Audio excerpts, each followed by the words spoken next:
कुछ देर बाद रघु की आंख खुली। उसको बहुत भूख लगी थी। अरे, मेरी रोटियां कहाँ गई? भूख भी बहुत लगी है।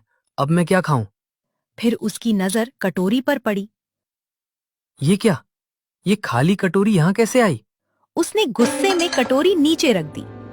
अचानक उसके सामने धुएं से एक सुंदर लड़की प्रकट हुई। मैं आपकी दासी हूँ। आपकी जो भी इच्छा हो आप मुझे बताइए, मैं वो आपकी इच्छा पूरी करूंगी। आज्ञा दीजिए मालिक। ये सब देख रघु डर गया। तो तुम कौन हो? क्या बोल रही हो तुम?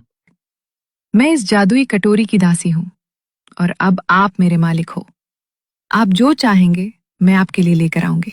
रघु को बहुत भूख लगी थी। अगर ऐसा है तो मेरे लिए अच्छा खाना लेकर आओ। अचानक उसके सामने तरह तरह के स्वादिष्ट पकवान आ गए। मिठाइयाँ, पुलाव, कचौरी, सब कुछ। रघु खाना खाने लगा। उसने सारा खाना खत्म कर दिया। सुबह हो गई थी। अब वो घर वापस लौट गया।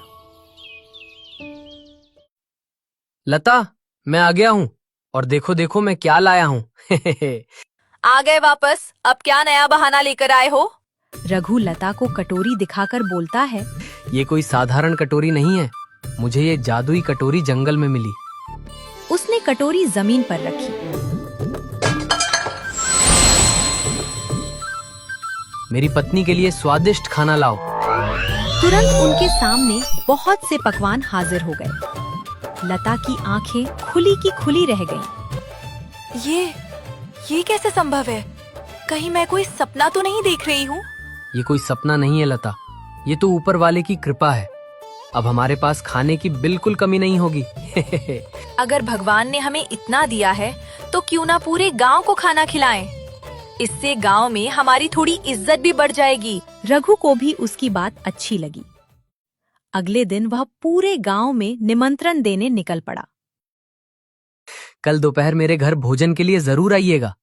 गांव वाले हैरान थे। जिसके घर खाने को नहीं होता वो पूरे गांव को खिलाएगा। पता नहीं, ये घर तो बुला रहा है लेकिन खाने में क्या देगा? शायद सूखी रोटी ही देगा। लेकिन अगले दिन सच में रघु ने पूरे गांव को शानदार दावत दी। सब लोग उसकी तारीफ करने लगे। गांव में रघु का पड़ोसी धीरज बहुत लालची आदमी था। उसकी पत्नी कविता रघु की तरक्की देखकर जलने लगी।